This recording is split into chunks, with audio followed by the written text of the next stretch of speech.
Back at the Kentucky Speedway, 202 of 267 laps complete. It's for Sprint Cup Series racing, presented by KFC. Sometimes it's a game of inches in NASCAR. Denny Hamlin making a pit stop. Caution comes out. David Reagan, the race leader. Hamlin staying on the lead lap by that much. It was close. So that group out front has now made their pit stops. Martin Truex Jr., David Reagan, Jeff Gordon, and others. And that has put Brad Keselowski back in the race lead. We get set for the restart when we return to Kentucky.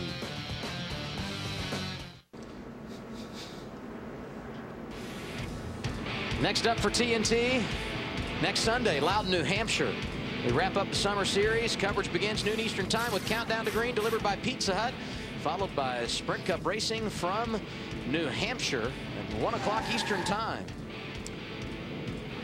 Jamie McMurray, the reason for the caution. He has been released from the infield care center. Now the wave arounds have not made their move yet, but when they do, there is 12 in line to do so. Carl Edwards at the front of that group. As you saw him behind the pace car, he will restart in the 14th position. Brad Keselowski, Kyle Busch, Jimmy Johnson, Tony Stewart, Kurt Busch, the top 5. And now we hear from Jamie McMurray. Here's Ralph Shaheen. Jamie, what's it like inside that car when it packs full of smoke like that? Yeah, I got a little bit freaked out because when I felt the motor start shaking and blow up, and the smoke came in the car so fast that I couldn't see, and I was more concerned with getting the car stopped and trying to get the spotter to help me drive the car than put it in neutral. So it was getting worse as I was going into the corner. So it's the first time it's ever happened to me, so it's really odd. You're really the first driver we've had a chance to talk to from during the race about what the experience is like racing here at Kentucky tonight. What's your take?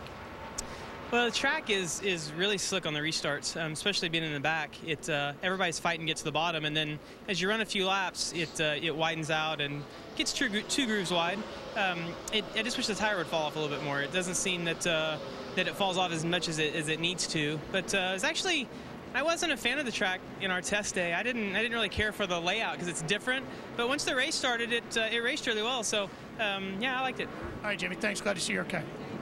The wave arounds have made their move, and we're set to go back under green, and now they've added a lap. As you saw, the lights go on the pace car, so we will sit and wait a little bit longer before we go green flag racing once again. And you saw as we get ready to go back under the green flag, Brad Keselowski and Kyle Busch now back on the front row, and they the two cars that have really been the best tonight when you look at the numbers. Yeah, and you hear us talk about clean air all the time, and I think that's really important. These guys want to get a good restart, to get out front, because I think both Brad is really good out front, but Kyle is really good out front as well. So I think this restart is going to be pretty important. Yeah, it is important. I want to go back to something that Jamie said. Jamie said the racetrack is really slick after a restart. And if you noticed, and if we could go back and rewind, when these guys went to qualify yesterday, even though qualifying was rained out, a lot of guys scuffed their tires to just knock the glaze off their tires because they felt like yesterday that the racetrack was slick on sticker tires. So they wanted to be on one-lap scuffs when they went to qualify.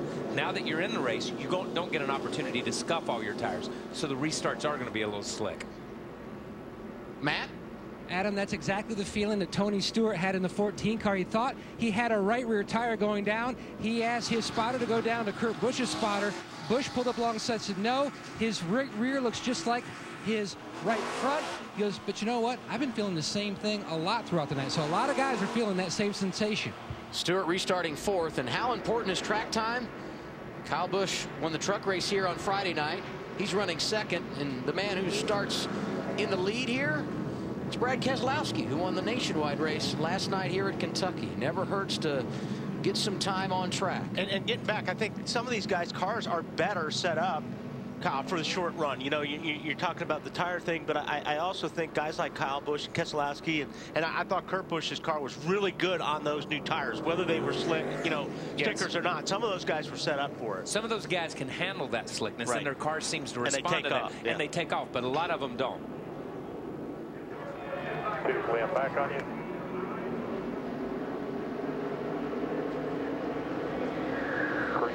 Green flag, come on.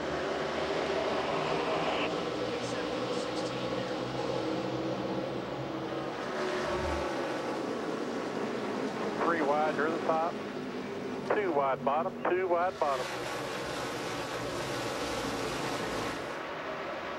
Clear by 2.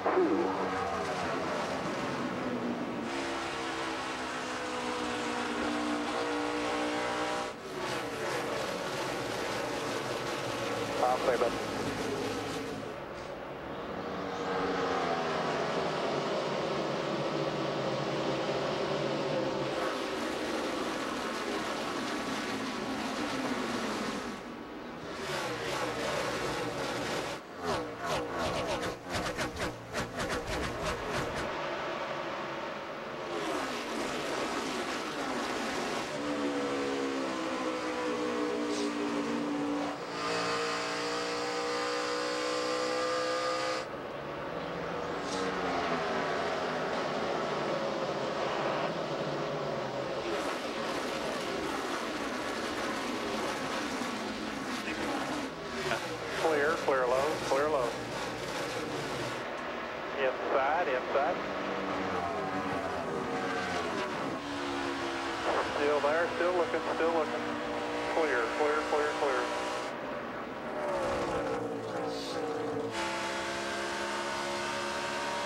Whatever you need with your pants. Riding on board with Kurt Busch behind Tony Stewart, Smoke 5th. And the double deuce 6th as we go back to that last restart.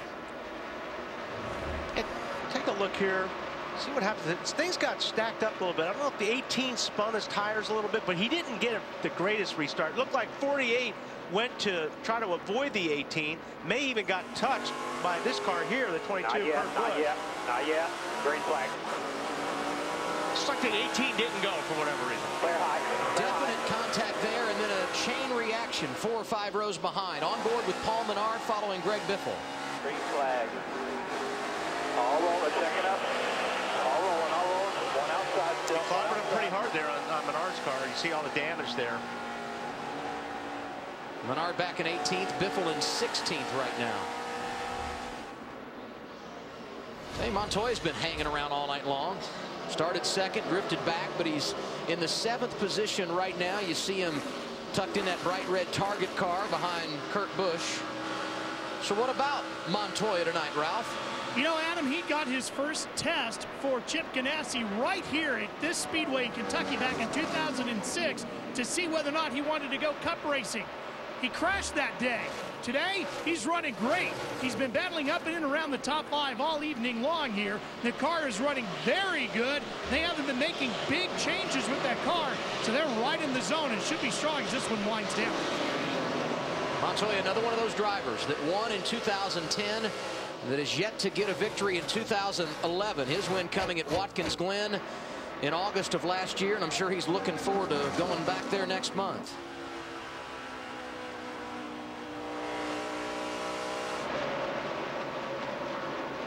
The damage hurting Paul Menard, who continues to drift. Mark Martin goes around.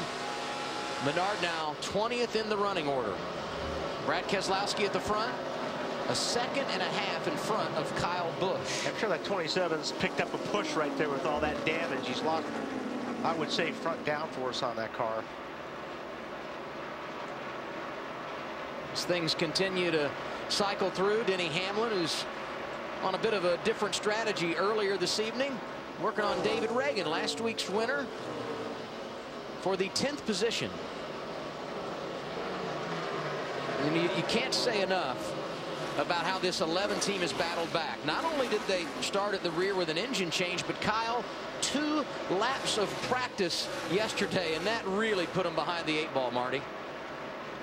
Yeah, Adam, in a brand new car this weekend, so imagine how panicked Mike Ford was this morning. They only got 2 laps with this car, so that even adds to how much credit this team deserves. They are 11 laps short on fuel, and Denny just radioed the crew. I think the car is going away a little bit from where it was earlier in the day, but clearly they know they have one of the cars to contend with the 2 and the 18 tonight. They just got to get that track position. Kyle and Wally, that must be so frustrating. You know, you have a car that can win, you just can't get to the front. But you know what, Marty, they've done, I mean, they really have battled to try to get that track position. They've been doing it all night. Now they're finally in a position that if the caution does come out, it's almost like the start of their race. Yeah, again, you know, because they've erased that gap. Yeah, their strategy worked to get them where they wanted to be. They got very fortunate when that caution came out that they didn't get a lap down, although they would have been the lucky dog and everything would have worked out, it seems. But at the same time, the strategy worked to get them back in the race. And it's like you say, Wally, now their race starts. If they can get another caution and get up to where they need to be, then they're capable of running there. When you look at the times, they're right there with the top 2 or 3 cars.